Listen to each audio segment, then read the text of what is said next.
Hey people, how's it going? Welcome to another video. Welcome to something that we haven't done in a little while. Welcome to another tier list. So, Dragonforce have a new album out, Warp Speed Warriors. It came out, I'm pretty sure, did it come out on Friday? I think, the same date as Judas Priest's Invincible Shield. I've listened to it, a couple of times, and it's a new Dragonforce album. So I thought, you know what would be fun? I ranked all of Dragonforce albums maybe 2 years ago, and I had great fun with that. They used to be one of my favorite bands ever, and then their music kind of deteriorated, in my opinion, so I'm not really the biggest fan of them now. But all their old stuff, I still love so much.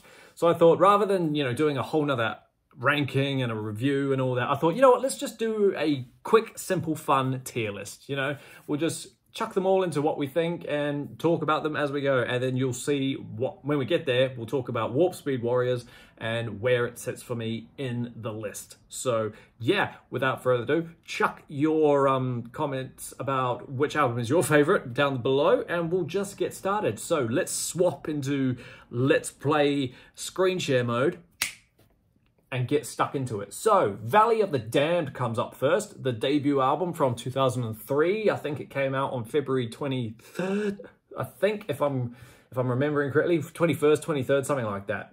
For a debut album, it's pretty damn amazing. It's extreme power metal at its finest, Zippy's voice, this is with the original vocalist, obviously. Zippy's voice is just pretty amazing. The title track, Valley of the Damned, is pretty amazing. Black Fire is one of my lesser favorites, but then Black Winter Night is awesome as well. And then, yeah, you got Starfire, Revelations, The Disciples of Babylon, Where Dragons Rule, Heart of a Dragon. I'm sure there's one or two that I've forgotten about, but it's a great album, so I'm chucking it in A. I really do like Valley of the Damned. I think it's pretty amazing. It's a great album. It's great fun. But then you get Sonic Firestorm, which came out in 2004, I'm pretty sure. I put this album in my top 50 of all times list, which can only mean, guys, it's an S tier album. It is the definitive Dragonforce album, and it's one of the definitive power metal albums too. It's up there with Rhapsody's Dawn of Victory and a bunch of others. But yeah, it's just a note by note perfect album, eh? My Spirit Will Go On is fantastic. Fury of the Storm, it's a cult Dragonforce classic. It's absolutely insane. The tapping section on that is wild. But then, all the lesser-known songs are still great, too. Fields of Despair and Above the Winter Moonlight and Prepare for War, which sounds a lot like Fury of the Storm, at least the intro does. Once in a Lifetime is a great way to end it. But then it also comes with the longest Dragonforce song at this moment, and it is Soldiers of the Wasteland, and that's a 10-minute song, and that's just awesome. That gallop section in the middle, all the catchy choruses, all the insane solos, it's amazing. It's just, it's awesome. And Dawn Over a New World, I think it's called as well. That one's great too. It's just a top tier, literally, note for note, perfect Dragonforce album. I love it so much. And then their third album, which came out, I'm pretty sure, in 2005. This is Inhumane Rampage, and this has the infamous Through the Fire and Flames on it. And that is the one that I first heard, like most of us. I played Guitar Hero, and I thought, good God, what is happening to my TV? What is happening to my ears? Everything about that song was perfect, from the chaotic intro to the shred acoustic intro, to the solos, to the chorus, to just everything about it. I just thought it was great. I loved this album. Even other stuff off this album, again, the deeper cuts like Revolution, Death Squad, Storming Through the Burning Fields. That one's awesome as well. A shorter one. It's only 5 minutes, but I love it as well. Cry for Eternity, that one's great. That's a bit heavier, I think. There's a lot more soloing in Cry for Eternity. Operation Ground Pound, the other single, that one's great as well. The Flame of Youth, such an underrated song. Body Breakdown, that one's great. And what's the last song? Trail of a Broken Heart, that's great. Guys, it's an S tier album. I'm sorry, it's an S tier Dragonforce album. Through the Fire and Flames is a fantastic song, but so is the rest of it. I highly recommend you go listen to it. And then we get 2008's Ultra Beatdown, which is not going in E. I'm just putting it in there for fun. This was the first Dragonforce album that I owned. It's very beaten up now. Ultra Beatdown, and it's got Heroes of Our Time on it, which I think is still one of my top 3 favorite Dragonforce songs. To me, that song blows away Through the Fire and Flames. It's just absolutely insane. It's so good, from the beautiful chorus to the solos to the verses to just the drums. Insane. It's ridiculous. Yeah, but at the same time, That's a great song, but this is not a great album, I will say. There are some other cool little hidden tracks, like The Fire Still Burns is awesome. That song reminds me of high school. The Last Journey Home, the other single, that one's cool as well. And I think, was it Flame of Freedom? I think I should have got the track listing in front of me, or I should have got the CD in front of me. Last Winter Storm, Inside the Winter Storm, sorry, that one's great. It's an okay album. Like I say, it's okay. I think it goes in B. It's not quite C, it's better because Heroes of Our Time's on it. So, yeah. And then we say goodbye to Zippy, the original singer, and then we get Mark up in this bitch. The Power Within from 2012. This was the first sign of Dragonforce changing. You know, not every song is a 7-minute shred fest anymore. You know, there are still absolute power metal shred moments on here, but it's just, there's some smaller songs, there's some slower songs like Cry Thunder and Seasons. Those two songs are catchy as hell, they're amazing. But it's just like, it's the first album that Dragonforce did with a slightly different direction, you know, but it's still good. It's probably up there with Ultra Beat, I think. It's actually, no, it's not. It's an A album. It's a really great, fun album, and the fact that it's shorter is kind of what makes it better. Some of the soloing on there is great. Like I say, Seasons is great. Fallen World, Holding On, the vocal intro, good lord, that one's amazing as well. But yeah, this one's great fun. It is good.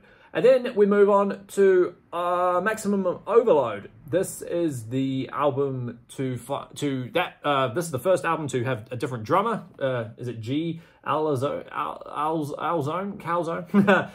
He's awesome. I love this album. I saw them live on this Maximum Overload tour, and I thought it was great. And to be honest, I love the album as well. So it goes in A.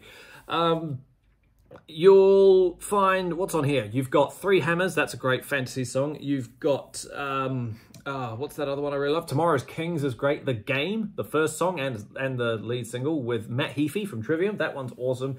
Extraction Zone, Symphony of the Night, City of Gold. It's just great. It's a really good fun. This is like the last good Dragonforce album, in my opinion. This is where everything after this is where it gets a bit so yeah, if you haven't heard any of these ones that we've talked about, I do recommend you go do it, but the others, yeah, we'll just see what happens, eh? 2017's Reaching to Infinity goes in C because, yeah, like I said, this is the first album where it starts to get a bit different. Ashes of Dawn was a great, fantastic Dragonforce song. You know, this album comes with a funky little intro as well, and it's nice, and it blends into Ashes of the Dawn quite well. But the only really good things on here are that song, Ashes of the Dawn, Curse of Darkness, I think it's called, and Judgment Day, I think, and the ending song, which is Edge of the World. That song's great. That's an 11-minute song. That one's a whole mixed bag of elements. It's insane. It's power metal, it's thrash, there's growling in it, there's like some Maiden-esque soloing going on. It's really nice, that song, but the whole rest of the album isn't that good. War is a stupid song. I really, really don't like that one. Midnight Madness isn't my favorite either. And there's a song on there about astral something or other. It's not fun at all. But yeah, like, it's weirdly enough, for me, anyway, it's not the worst. That position so far goes to extreme power metal. I do not like extreme power metal. I bought this one too when it came out, and I was super hyped. And if I thought Reaching into Infinity was different in terms of like what they do, extreme power metal just really kind of honed in that these guys are not the same band they were back in the day. And that's fine. I'm not roasting them for changing their sound, you know. Certain bands need to do it, other bands don't. But I felt in a way like I get why they did it, you know. Valley, Sonic, and Rampage do all sound very the same. But at the same time, Dragonforce had a very distinctive power metal sound. You hear the words Dragonforce, and yeah, you immediately think of Fury of the Storm and Through the Fire and Flames, and you don't think of the songs that come off these later albums. Like, for example, what's on extreme power metal? Cosmic Shred Machine, that was okay. The Chinese one, what's it called? The Last Dragonborn, that's all right. But like all the other stuff on it, it's just a bit, yeah. Like Razorblade Meltdown or whatever it's called, that one wasn't the best, and it's just, you know, and this is where, well, no, this isn't where they started doing covers on Maximum Overload. Ring of Fire was on Maximum Overload, but this is where it's just like they covered My Spirit Will Go On, like, no, sorry, My Heart Will Go On, Celine Dion, and you know, Heart Demolition as well. That's the one. That was the one that made me go, no, this is not the same band. I did not like that song. It's way too cheesy and it's way too... to me, that's not Dragonforce. So, yeah, it's not a good album. I ranked that at the bottom, but I think this new album, Warp Speed Warrior, is slightly better than Extreme Power Metal, but it's nowhere near what they've been. So I'm going to put Warp Speed in C. It's not better than Reaching into Infinity, but it is better than Warp Speed Warrior. What keeps it above Extreme Power Metal from being the bottom is probably Power of the Triforce. That's like it's not a 7-minute shred song, but it does hold power metal elements of who they kind of used to be. Does that make sense? Like, you know, Mark's voice sounds great on these later albums, but like, yeah, it's just, they're just a different band, you know. Like the opening song to this album, I didn't like it so much because of how fast the lyrics were. It's like, it's really quickly sung and it just wasn't really that good of a thing, I thought. But yeah, Power of the Triforce was pretty cool. Burning Heat, I wasn't a fan of.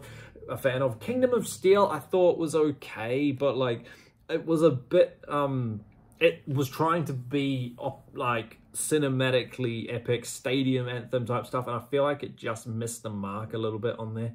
But yeah, like, you know, Space Marine Corps I thought was a bit dumb with that whole breakdown army chant thing that they did, and then also Doomsday Party, I was just like, oh, when I heard that I was like, oh, I'm not a fan of this.